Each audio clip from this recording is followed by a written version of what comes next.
is bringing the word on today. And let me introduce you to Sarah. She's a student at Whitfield School in Ladue. She will be going to the 10th grade. She is a straight A student. Yes. 15 years old. She plays the piano, the organ, and the saxophone. She's an usher at Williams Temple. She also plays on the Phenon basketball team. Every day, every Sunday after service, she drags us over to the Bishop Wooten Gymnasium. All right, sir. Where she got to practice and work out on Sunday afternoon, Monday night, and Wednesday night. She wants to go to college and major in sports medicine.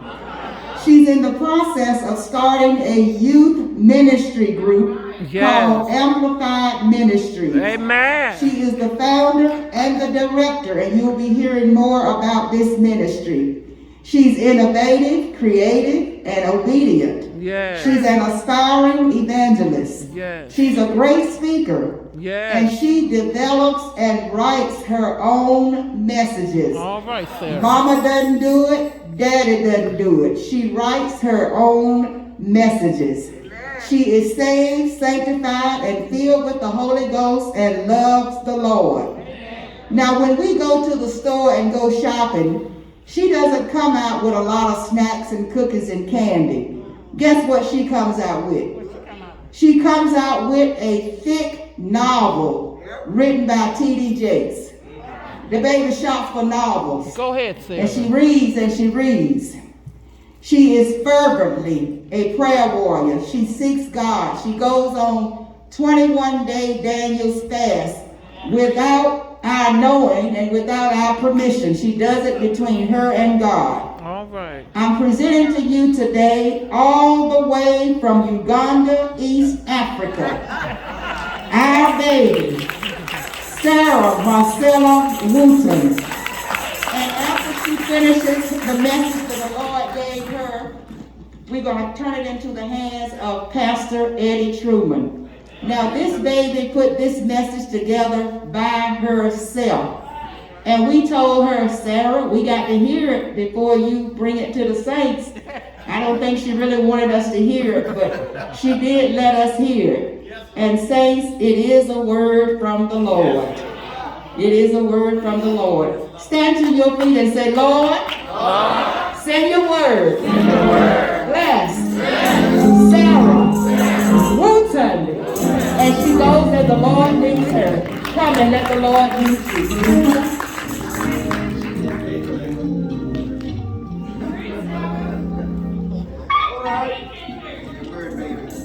Let's give God some praise on tonight.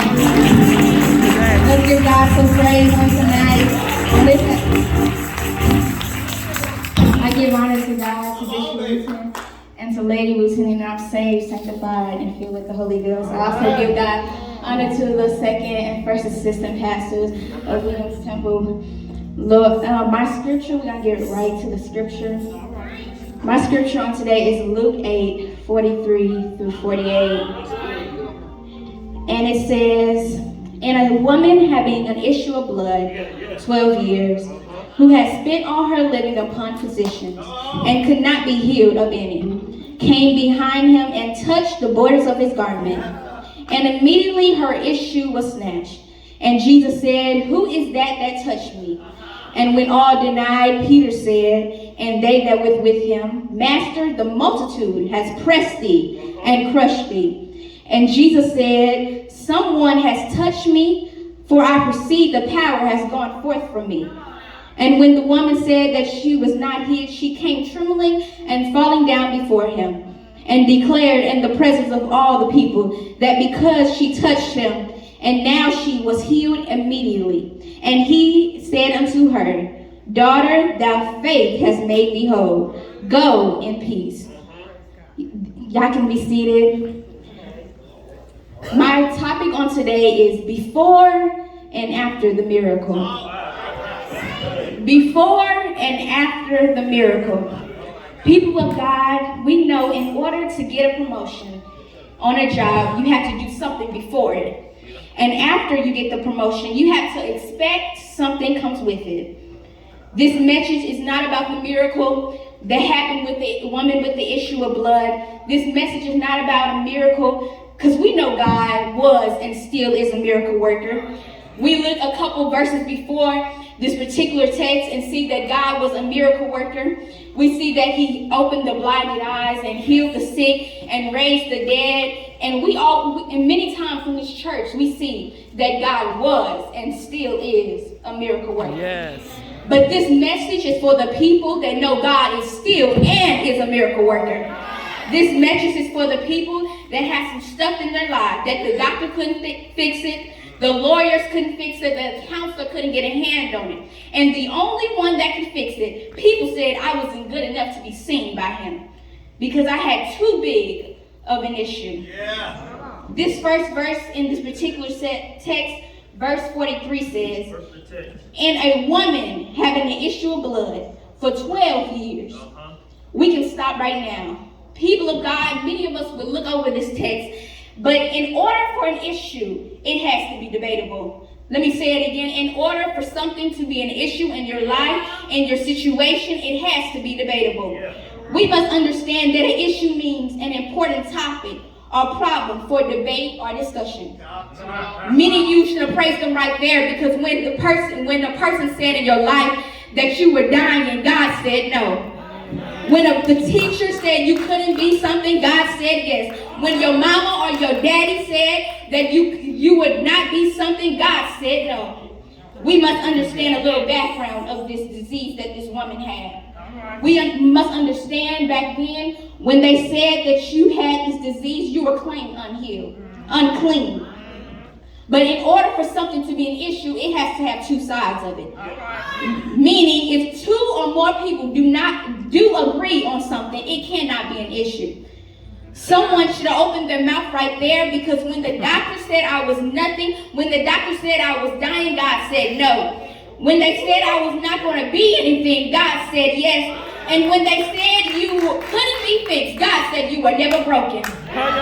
When they said you wasn't qualified, God said you are the child of the qualified. So many of y'all, when people call me unclean, God said it was just natural. And when people call me by my issue, God said it's just a process. We must understand God did not promise healing every day of our life, but he said by your stripes, you are healed. Yes. In this particular text, we must understand the issue that this woman was dealing with for 12 years. We must understand the disease in the womb that was bleeding internally and externally. We must understand that this woman was bleeding something that she could not control. This woman was bleeding for 12 years, what she thought was only between her and God, what she thought was only between her and her family, what she thought was only between her and her children, only between her and her loved ones. It began to bleed out. Many times in our situation, the thing that you thought was only between God started to bleed out. And everything around you was stained by your issue. Come on, Sarah. Many times in our life, many of you is in this room that thought that you was only between you and your family, but God, only between you and God, only between your loved one, but it started to bleed externally. It started to affect everything around you. This woman was bleeding something for 12 years that she had to isolate herself for the ones that was around her, because she did not want to affect the things and the places and the people that was around her. Many of you have isolated yourself to something that had no power over you. Let me say it again. Many of you have isolated yourself to the people, to the places, to the things that had no power over you. You have isolated you to yourself to an issue has spoke for you for too many years. Many of you have isolated yourself to the people, to the places that have told your story, told your character, told your situation. But let me tell you, I found a man that looks high and looks low. For 12 years, this woman had an issue. Everything of her life, every places, everything was affected by this. In this same text, she lived upon physicians. But in Mark 5:25, the other gospel that says this particular text, it says that she would realize and she relied on physicians. And she spent all she had. but it got worse. But what both texts does not say, that even though it got worse, doesn't mean she was a nun for a smaller period of time. Could it be that the reason that she had this issue for 12 years is because she was investing to people, to places, that things that would numb her instead of healing? Many of us are settling for things that will numb us, but instead of healing, people are settling for numbing instead of deliverance. People are settling for numbing instead of situational breakthrough. And we must understand that we need to start numbing our pain. Many of people are keeping people in your life, people in situations, places, things, drugs, pills that are numbing for a minute. But because you think you only deserve that. But let me tell you, you deserve healing. Tell them, Sarah. But in verse 44, she said she made up her mind that her issue had no power over her. Some of y'all should have praised him, because when you remember that your issue had no power over you, your situation had no power over you, and in the midst of right now, you remember in your mind that I'm going to seek a man that looks high and looks low, that deliver people when dead. This issue was only dead weight. The people had no power. This problem had no power over them. And you made up your mind that anything that got you in away from your claiming your miracle had no power over you. That's right. And you met a man that opened blinded eyes. You met a man that healed the sick. You met a man that raised the dead. You met a man that was the first and the last. You met a man that was the beginning and the end. You met a man that supplied all your needs. You met a man that was the helper and the creator. You met a man. Tell somebody you met a man. You met a man. You said, I know the man that's over everything. I know the man that's somebody that I can talk to when I'm in the midst of my pain. I know a man that is in the midst of every situation that they thought that they had you, that they thought that was in the situation that you in, but I'm not a man.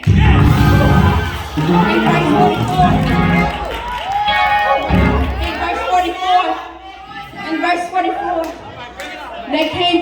she came behind him and touched the hem of his garment. Ooh, God. We must understand that she touched something that was connected.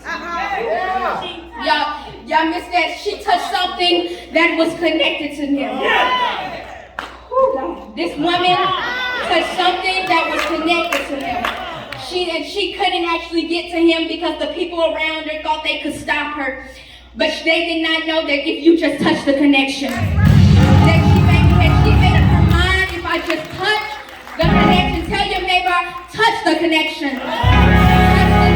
Now I know what it means when they say touch and agree. That everything in your life will be healed, everything in your life will be broken, everything in your life that's trying to chain you back, if I just touch.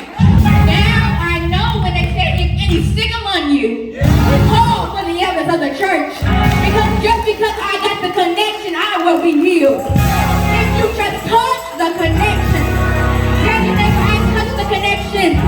I got the connection. I got the connection. Verse 45 through 47. And it says, and Jesus said, who touched me? And when all denied, Peter said, and they went unto him, Master, the multitude has pressed thee and crushed thee. And Jesus said, come, someone has touched me, for I perceive the power has gone from me. And when the woman saw that she could not hear, she came trembling down and falling for him, and declared the presence of all the people that what caused her to touch him. And when now that she was healed immediately. And he said unto her, daughter, thy faith has made thee whole. Go in peace. Many would say that Jesus was calling her out in this particular time. But in Psalms 23 said, he prepares a table before me in the presence of my enemies. He prepares a table before me in the presence of my haters. He prepares a table before me in the presence of the people that push me down, in the presence of people that knock me down, in the presence of people that made fun of me for what I had in my heart. He prepared a table haters. It was in front of the haters. The ones that told me I was nothing. The ones that told me they called me by my issue. The ones that looked at me and funny across the street. The ones that told me I was unclean when it was only natural. But can anybody tell me there's no government, no school, no family, no friends, no person, no situation, no question, no background, no history, no power, no president, no principal, no private, no principal that can stop God from calling me child. When he calls me child, he calls me daughter, he calls me son, he calls me child of God, and when he calls me, he makes me whole. I found him to be a healer and a deliverer. I found him to be a mother and he can be a father. I found him to be a helper and a healer. I found him to be a way maker and a conqueror. I found him to be God all by himself. The one that looks high and looks low. That one that I can call on in the midst of my trouble. The one that was with me when I didn't know he was with me. Claim your miracle and move beyond your storm. Claim your miracle and move beyond your issue. This woman had to determine in her mind that the thing that enslaved her physical condition, her mental condition, it could not slave her anymore. Oh, no. Some of y'all are enslaved by something that will be dead without you. Tell your neighbor, some of y'all will be enslaved by something that would be dead without you. And you're looking hopeless, you're looking selfless because you are enslaved by something. But I made in my mind that I was going to move beyond the storm. I was going to move beyond the psychological pain. I was going to move beyond the physical pain. I was going to move beyond the suffering. I was going to move beyond the broken pieces. I was going to move beyond my issues. I was going to move beyond my heartache. I was going to move because I know who holds my future. Because if he's in the beginning, he's in the end. If he was there when I was hungry, he's there when I have food. Because I know who holds my future. And because I know if I touch his garment, if I touch the connection, and I claim my miracle. Some of y'all have miracles that you haven't claimed. Some of y'all have miracles that you haven't touched. But if I touch the connection, I know who holds my future. Before the miracle, I have to praise him. After the miracle, I have to praise him. Before the miracle, I have to lift him up. After the miracle, I have to lift him up. Before the miracle, I gotta tell somebody. After the miracle, I gotta tell somebody. We must understand the mindset that nothing gets in the way of what's mine. We must understand the mindset that nothing gets in the way for what's mine. Even when I have to push through folks that hold me back for so long. Even if I have to push through folks that told me I was nothing. Even though I had to push through folks that told me I was nothing. Even if I had to push through folks that told me and numb the pain instead of my healing. Even if I had to push through folks, I have to break up with some folks. Even if I had to block some folks. Even if I had to unfriend some folks. Even if I had to dislike some folks. I'm going to get in the midst of my anointing. I'm going to get in the midst of my praise. I'm getting in the midst of my situation. Come on and praise him for what is already yours. Praise him for what's already yours. Claim what's yours. Come on and claim what's yours. Claim what's yours. Be in the presence of God. I'm giving it over. Tell the truth.